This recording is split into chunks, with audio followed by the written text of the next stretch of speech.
If you recall, in my last video, I created this layout in an attempt to complete this challenge right here, which is a challenge that I created, and yet somehow I failed and was unable to make a layout that met all of those criteria. And at the end, I could have added a flare badge, but I just didn't want to. So today, I created this layout in my second attempt to create a layout that meets all the criteria for this recipe challenge right over here. And how do you think I did? Let's jump into the process. I'm starting with these two photos. One is of my family and myself outside of the little coffee shop that we go to when we go for walks. And the other one is of our drinks that we got that time. Now here is the challenge. I just put it up on the screen so that you can see it in case you missed the last video. Now we need to use at least one flare button or badge, 1 to 2 doilies.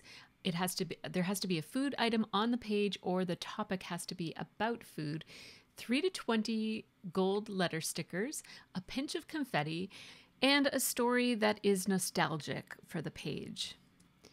So as I mentioned, I have these photos, and because they include coffee, I'm going to use the flare badge that is of a coffee cup. And I'm going to be working with the Take Me Home kit from MercyTiara kits today. And here is the kit itself. The flare badge with the coffee cup on it did come in the kit, as well as that doily. It's a brown doodlebug design doily. There were 3 of them in the kit, and those gold letter thickers from American Crafts, they're from the Farmstead Harvest collection, are also in the kit. So that gives me a lot of the requirements of this challenge pretty easy to meet because they're right in the kit.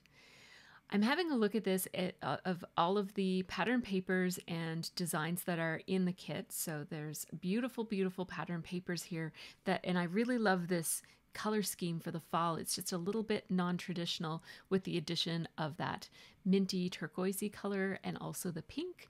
And I really love how those two look with the beautiful autumnal goldens and browns and oranges that are in this kit. So I'm going to start with this as my background paper. This is a piece of Simple Stories cardstock that came in the kit. It actually came in the cardstock add-on for the kit. I just changed my angle a little bit so that you could see how the caterpillar crop works with its light. It allows you to see exactly where you're going to be cutting. And now I've decided that I'd like to use this beautiful golden yellow frame from the Pinkfresh Studios frames that came in the main kit. And I'd like to use that on my photo. However, my photo is just a smidgen too big, so I'm going to reprint it. And I'm just measuring the frame so that I can get that cut properly. And well, actually first I have to print it properly, and then I'll cut it down to fit inside the frame. So first I printed it at 2 by 2. You can see that up there on the side. I cut that part out because that ended up being too small. So my first picture was too big and then that one was too small. Then I printed it at 2.3 by 2.3, and that was the perfect size. So as you can see, that does a really good job of framing out that photo. I'm using my EK Tools powder tool, which just allows me to remove the stickiness from the back of that sticker. And then I'm just going to trim this down. And when I trim it, I'm holding my scissors at a bit of an angle so that I'm trimming the photo just slightly smaller than the frame itself. And I think that that looks beautiful with that warm photo of the coffee. I did make the photo black and white because we were all wearing really bright, colorful, strange colors that didn't really work together. So I printed it up in black and white. And you might have noticed at the beginning, I actually first printed it up in a black and white with a bit of a brown tinge to it. I just used a filter that was a warm filter, and I thought that that was just a little bit too brown. So I decided to go with just the regular black and white option of that photo. I've slowed down the camera here so that you can see how my caterpillar crop works. If you haven't seen it, I haven't been using it very much lately, so that's why I thought I would show it. This is a rotary trimmer, and it has a carrier that slides along one edge. And see how you can see where the light is passing through the patterned paper, and then where it's not passing through, there's a dark line. That is exactly where the trimmer is going to trim. So you can see exactly where the cut will be, which is one of the biggest benefits of using this trimmer. There are a bunch of benefits of this trimmer, actually. The downside of it is it's a little bit bulkier than my regular one, but look at how nicely it trims. So back to the process, I have this one matted in the wood grain paper that came in the kit. And I love the contrast between the photos and that beautiful minty cardstock from Simple Stories. That cardstock is solid on one side, and then on the other side it has a slightly tone-on-tone lighter colored dot on it. It's almost like a Swiss dot, but it's flat instead of bumpy. Gotta get that doily on for the challenge, so there you go. One thing is done already, and it's a food-related layout, so that would make 2 of them. I'm considering drink to be food. Certainly nice, delicious hot chocolate with whipped topping on it is definitely not a drink that you drink to quench your thirst. It's more of a treat. So I'm considering it to be a food. Now, I've decided to give a home for my 2 photos and my doily. I'm going to use this orange paper from American Crafts that came in the kit. I went over to my Rascog where I keep my punches, and I grabbed this. This is the double embossed dotted lace punch. It's from EK Success, and it's one of my favorites. It does sort of emboss little dots on the edges, but it doesn't do a good job of that, so it's mostly just a scallop punch. Now, I do want a little bit of definition around these scallops. So what I'm doing is I've grabbed my Zig Writer, which has a really thick, bold side to it. There's one side that's fine and one side that's bold. And I'm outlining, but the way that I'm outlining is just along the edge so that my marker tip is actually hanging off of the edge. So I'm not going to have a little edge between my outlining and the edge of the paper. I am outlining on the edge. And with this, I'm getting this really nice bold look and lots of differentiation between the mint background paper and my piece here that I'm working on. I would love to have a little strip of this colorful paper just peeking through. I love these stripes, and these stripes were the jumping off point for the whole kit. So I'm very happy and excited to finally get a chance to use this paper. I picked it out months ago and waited so long for this kit to come. So I'm very, very pleased to be able to work with these beautiful colors. I'm just having a look at the challenge to make sure I don't forget something this time like I did last time. So you'll see me check that challenge a couple of times. I'm trying to decide what I want to do here, and what I've ended up deciding is that I will have this part of the layout, like the main part with the photos, kind of falling off the edge of the paper of the background paper over on the right hand side, and I'll position it all a little bit low so that then up in the top left hand side I can have my title, maybe a little bit of journaling. I want to soften this edge. It just felt a little bit too harsh there, so I decided to do some tearing. I just tore off the corner there, and then I'm rolling up the paper so that you can see just a little hint of the back side of that paper. I thought about matting putting another layer of that stripy paper behind instead of just the strip, have a full piece behind there, but I didn't like how that looked. It was a little bit too strong for me, and so I'm going to pull up those scallops and tear another piece here. Just use my scissors to get it started. What I'm doing is I'm bending the paper to try to get the fibers of the paper to soften a little bit to make it easier to curl up the edges of it. Now I'm taking my distress tool from Tim Holtz. You can get this from Tonic too, the exact same tool. It's just a bunch of blades and a little tool. And I'm really roughing up one of the sides of this, and I'm also tearing it in a few different places. I'm going to connect that to this main piece of matting that's going to hold all of the elements of my page. I'm going to trim that down so that that stripe is shorter than that matting piece instead of longer than it. I'm even going to curl up the little edge of the photo here so that it mimics the curled edge of the matting paper. And then I'll have the whole thing just spill off the right-hand side of the page. Now I thought about having this hexagon paper show through behind my curled up and broken off pieces, but what I've decided to do instead, that was just, I didn't love that look for this particular page. So what I've decided to do instead is I'm going to take this element from the rub-ons, and it's like a golden pattern.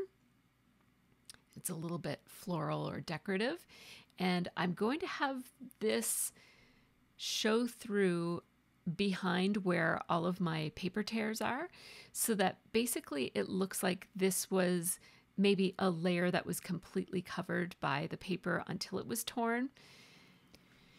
I'm going to use my T-square just to help me make sure that I'm aligning this properly so that it's kind of centered and mostly right to right angles.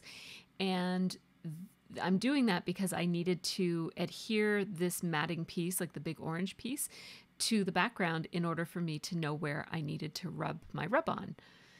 Now these rub-ons that come in the kit, they're gorgeous. They're really, really high quality and so easy to work with. I love them, and they're so, so pretty. I'm just cutting off little chunks of them to use in the places where the background shows behind the torn pieces. And it just looks, it almost looks like they were glue dots that were holding down the paper. And I really like that. I think that that's a fun idea. I'm also going to put little bits in the bottom here. Now this is going to be pretty subtle, but I will pull up the pieces later so that it's less subtle. But I'm just choosing little strips that will match with this, with the little peekaboo areas that I have there. As you can see, that's pretty subtle. And then I'll add another piece right here. And I'm saving this big piece because I might want to put some up in my secondary cluster, up in the top left-hand corner where my title might go. I don't know for sure, so I'm just going to keep them just in case. I'll rub this one in place and then pull the backing off. And so as you can see, that's pretty subtle, but I will pull those up a little bit more so that you can see them towards the end of designing this page. But even then, it's pretty subtle, but I love that little extra touch. I'll put my rub-ons away because I'm pretty sure I'm done with them for now. And I would really love to use this family in my title. I just don't know how, so I'm going to think about that. And in the meantime, I trimmed off the little extra that was extending there. And there you go. Now I'm pulling back those layers a little bit more just to expose a little bit more of the rub-ons there. It also shows some of the really pretty back of the paper as well.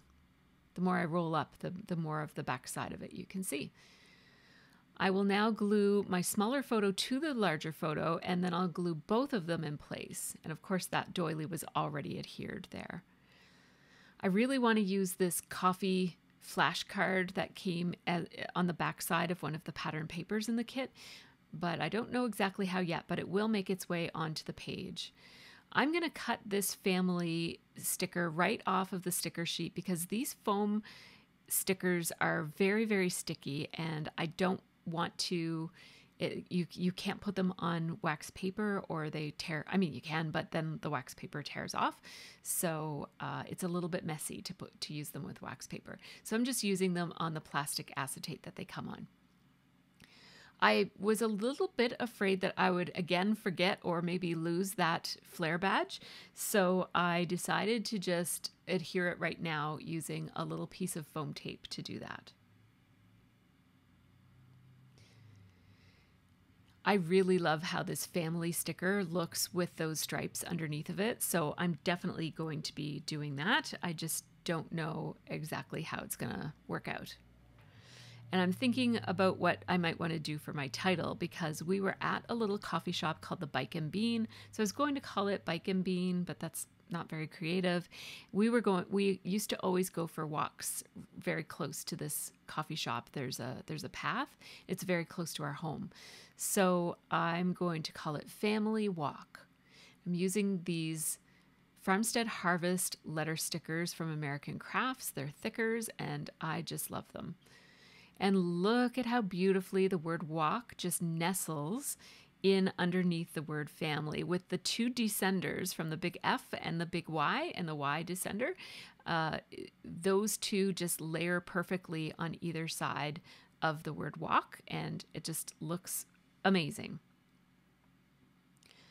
So what I'd like to do is layer this family so that it, like the word family, so that it's on a piece of orange, because I felt like that striped paper was going to be too busy. It was going to be too much of it up there. So what I've decided to do is, you saw me take a couple of measurements there.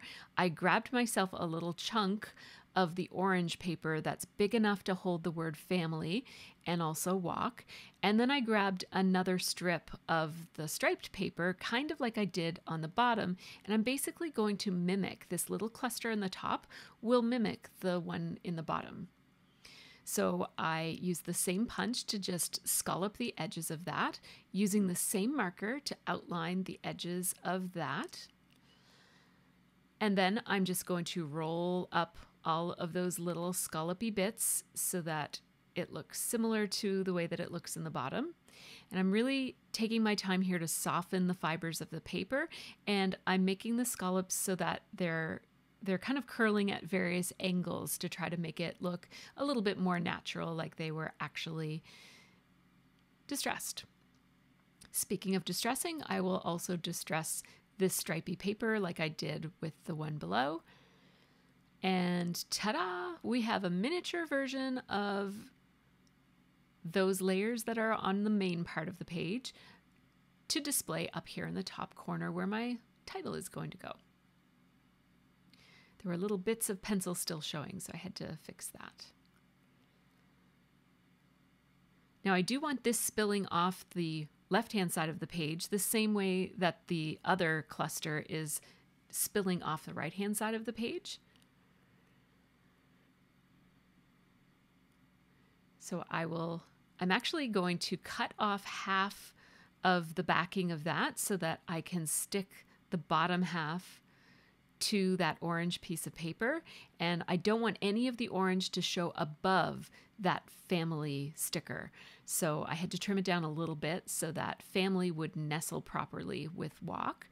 And then it was just, it wasn't going to fit against the page so that it looked like it was kind of spilling off the edge. So I just had to move family a little tiny bit to the right. And I have this rub-on left to put in places behind this little cluster. I tore off some of that background paper because I want this orange paper to roll up, and I want you to be able to see the background, the bare background, not that layer of striped paper underneath. So I just move that out of the way. I'm going to cut a little tiny strip of this to go right here. I'll take off the rest of the backing on the word family, and I'm going to adhere that so that it's right butt up against the edge of the left-hand, the left-hand edge of my layout. Now I want this positioned so that it looks like it was underneath the same way that it is on the bottom part. I didn't want to bother taking out the stick from the package, so I just used this tool that I had on hand, rubbing the rub-ons, and then I'll just add a little bit of adhesive here and a little bit of adhesive there so that it stays down and looks like the paper is torn back, revealing the little rub-ons underneath. I will put more rub-ons on the bottom part here like I did on the main cluster.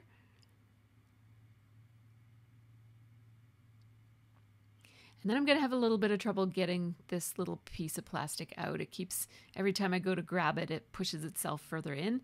So I had to use my tweezers to grab that. I'll put another bit of rub-ons right here.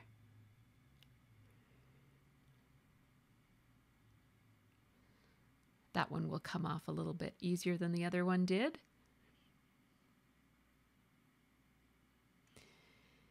And now you see how they mimic one another. I really like that. I checked the other letters and they were fine. It was just the K that was loose. So I just put it back and used my Art Glitter Dries clear glue for that.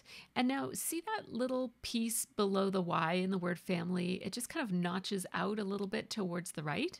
I don't love that little section, but I'm going to cover that with something because I don't love it. It just looks like a little bit of an awkward corner there. I decided to use the date on this page as well, so I put 2015 in those same gold letter thickers that I used for the walk word. And now I'm going to make a little embellishment to go in this corner here. I jumped the gun a little bit by placing it on the layout right away.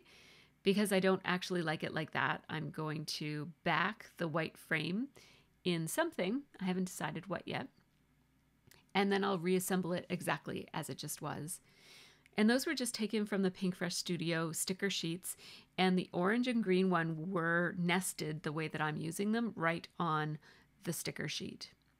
So I'm not even being all that creative. Like, you know, you don't have to reinvent the wheel. If you like how they look on the sticker sheet, you can just take them off and put them back on your own project in the exact same order. Because someone designed them to look nice that way, so you might as well take advantage of that and just use the designs that are already there. I took some measurements with my pencil and cut the pink cardstock. That's cardstock that came in the cardstock kit for Take Me Home this month. So it coordinates beautifully with the papers and other items in the kit.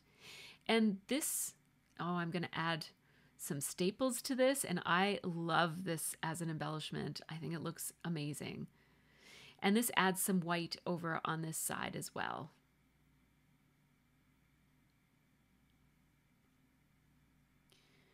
I will tuck another little partial doily in the corner here.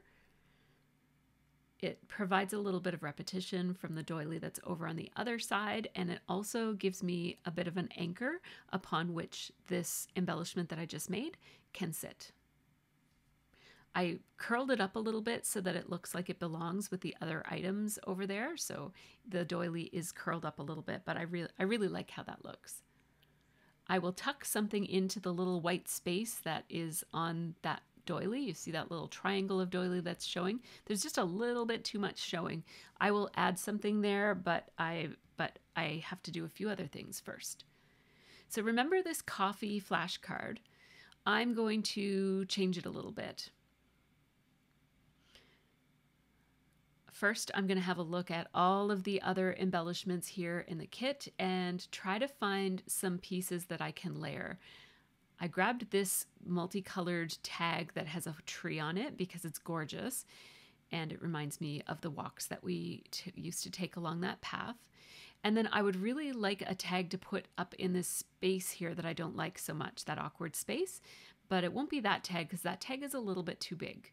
That one has a milk jar on it and it says home. And since milk goes into both the lattes that we have and the hot chocolate, I thought that that would be fun. I thought about adding some of these fall leaves here, but I ended up only deciding to use one of them. There are some smaller tickets here in this set of die cuts. If you look hard enough, there's a whole bunch of them. So I'm going to use one of the smaller tickets here because there's less space to fill up and to work with. And then I'm just cutting the white edges off of the edge of that little red leaf. And I'm going to actually staple that in the center of the ticket. But first, I'm going to outline it with the finer tip of my Zig Writer pen that I was using for the bold outlining on the other parts of this page. So there's how that little embellishment looks. I really like it. It looks super cute. I am going to trim it down just a little bit more because it felt like that white outlining the white edging on the edge of that die cut was just a little bit too much, and so it was just emphasizing too much that die cut, and I just wanted it to look a little bit more like it belonged on the page and not stand out quite so much. I'm going to glue that down with some Art Glitter Dries Clear Glue and smudge it down. I'm just scooching it down a tiny little bit so that it covers up that awkward corner that I was mentioning earlier that I really didn't care for so much. So that does a pretty good job of covering that up. I will add more, but that is a good start. Now I came back to this flashcard piece, which I'm going to cut down. I'm basically going to cut it down as much as I can to make it quite a bit smaller. And then I found it a little bit hard to see what it was. It's a coffee canister, but it was a little bit hard to see what it was. And some of the parts of it blended in with the background. So I'm going to use that same Zig Writer pen in brown, outline all the way around it, and then I'm also going to outline the item itself. So I'm just outlining the illustration, following the lines of the item, and there I just had to make up the lines because I couldn't see them. They blend in with the background so much. And I'm just trying to decide where I want this to go. I want you to be able to see both the hand, like the cursive label on the coffee canister that says coffee, but I also want to be able to see the word, the typewritten word coffee below as well. So I think that if I layer these two like this, it works really well with the flare badge that's already there. I'm just going to take the edge off of this ticket because I took the edge off of the other one. I want all of these tickets to look pretty similar, so I'll do the same treatment to all of them. I'm positioning this, as I said, I want to be able to see the cursive word of coffee and also the typewritten word of coffee. So I'm kind of putting it on an angle so that you can see both of those things. I want you to be able to know what this is. I want it to just look like a weird can of something. It almost looks like an ice cream tub. So I want to make sure that it's clear that it's coffee. I'll trim down this little ticket too so that it matches with the other two tickets. And just tuck it into the place where I had already decided it would be. Trim off these little pieces that hang off.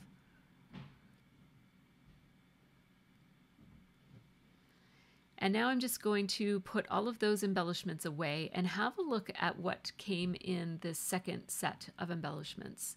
And there's none here that really work with this page, so I'll put those away. All of these came in the Take Me Home kit, and there's a lot of different options. So this sticker sheet also came, and I just wanted to add something organic to my clusters. So I put that little sprig of flowers there. I put that flower there, but it's going to move. And then I put that flower there, but it's a little bit too big, like the head of that flower is too big. So I'll tuck that flower in there and then use this smaller flower right here. It'll fit just a little bit better. I had to trim it down a little bit so it would tuck underneath of the ticket. But I think that that looks nice, and it just adds a little bit of softness to each of my clusters. I have another flower here that I'd like to use, but I want to put something horizontal under that F. So I'm looking in these Farmstead Harvest die cut pieces because I knew that there were a lot of banner pieces and little horizontal things with writing on them. So I looked for that. I actually had that mint colored one that is up there right now. That was on my desk. I forgot to put it away when I cleaned up the last time I scrapbooked. So that one says Harvest, which doesn't really fit with my topic here, but I'm going to do something about that. I also found this little ribbon banner thing that says I love you. So I put that in that cluster, and there's also a little vellum heart as well. Now remember how that little flag thing says Harvest, and that doesn't really fit. So I just grabbed from my own sticker stash just a small little phrase sticker from Ellie Edwards. It says loving these moments. And I have so many of these sticker sheets with words on them that I've barely used. I just don't use those word stickers very often. So I'm trying to remember to jump into my stash and use those whenever I have a chance. I do really like them. I just forget to use them a lot. I'll glue that heart down by putting the glue just behind the heart because I don't want to see the glue sticking out on that little vellum embellishment. And then I glued the I love you banner right below it. I'm going to distress the edges of this little flag with the sentiment on it. It had little bumps on it from being perforated, so it was pretty easy to distress even a little bit more. It already had a bit of a distressed look.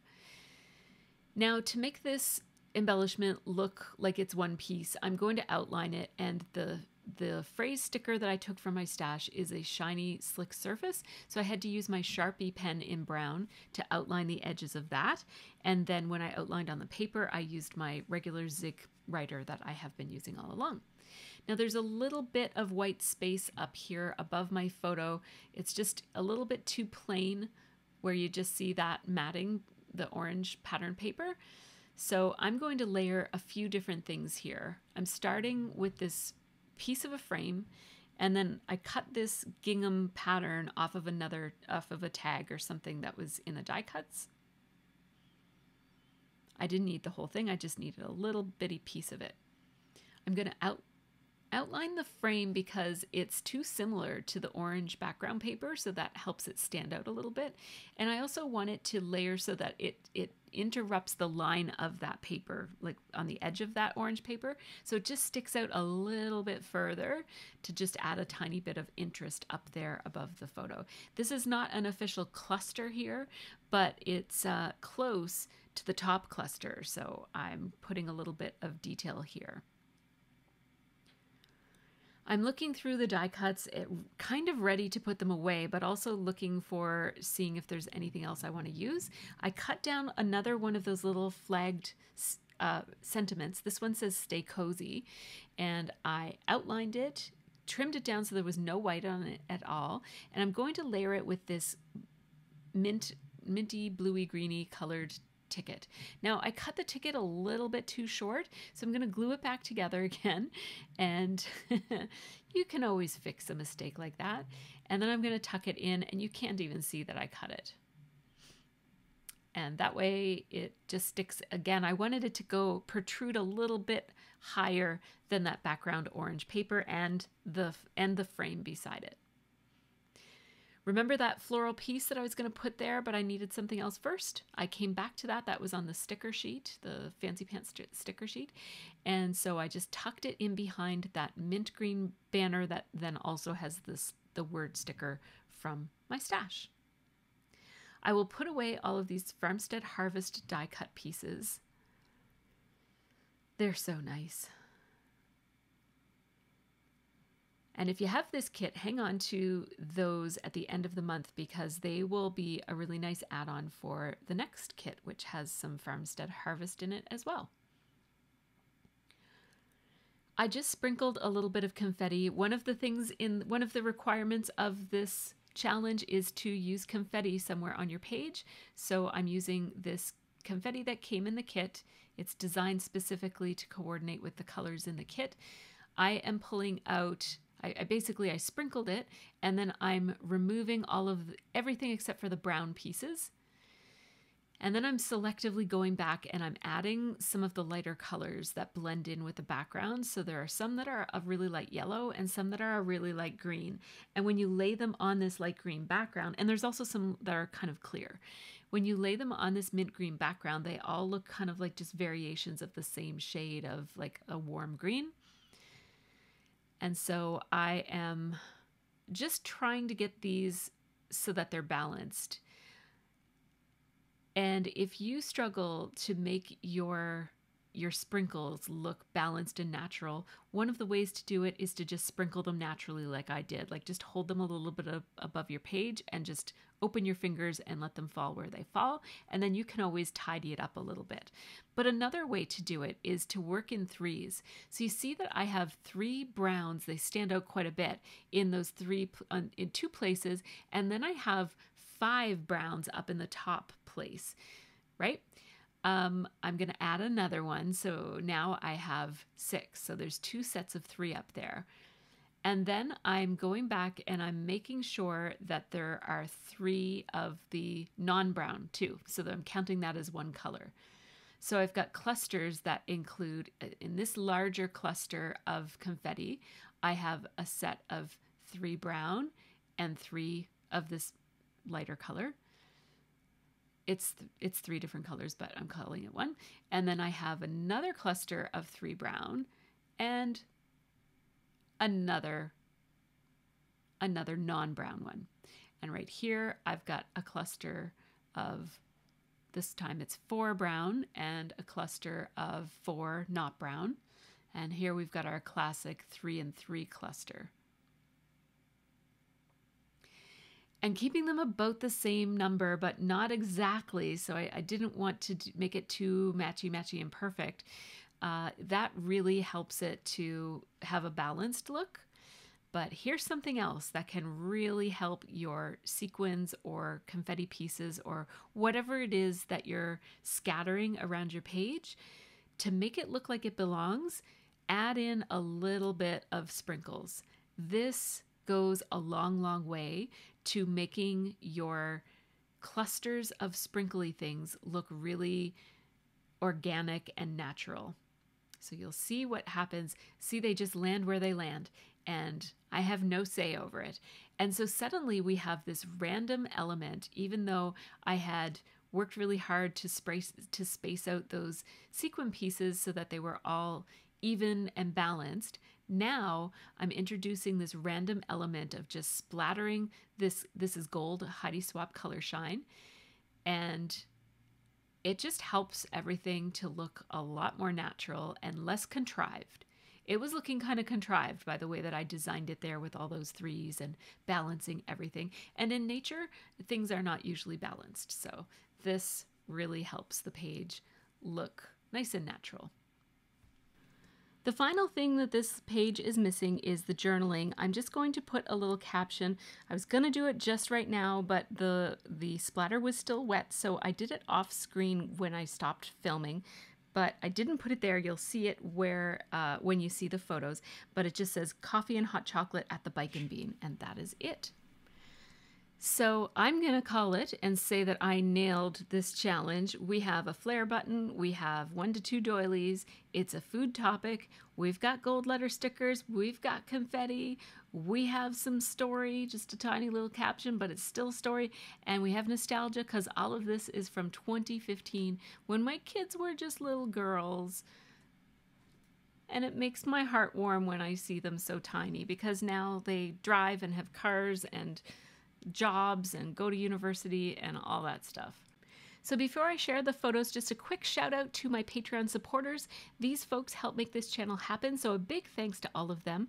Patrons get early ad-free access to all of my process videos and real-time unedited versions of my videos, as well as a monthly live stream, some behind-the-scenes videos of my room and my process. And so thanks to them, and thanks to you too for watching all the way to the end. If you watched all the way to the end, please leave me a message that says, yay, I made it to the end, and give me a little fist bump for nailing this challenge because I certainly did not nail it last time. So thanks so much for watching, and have a really great scrappy week.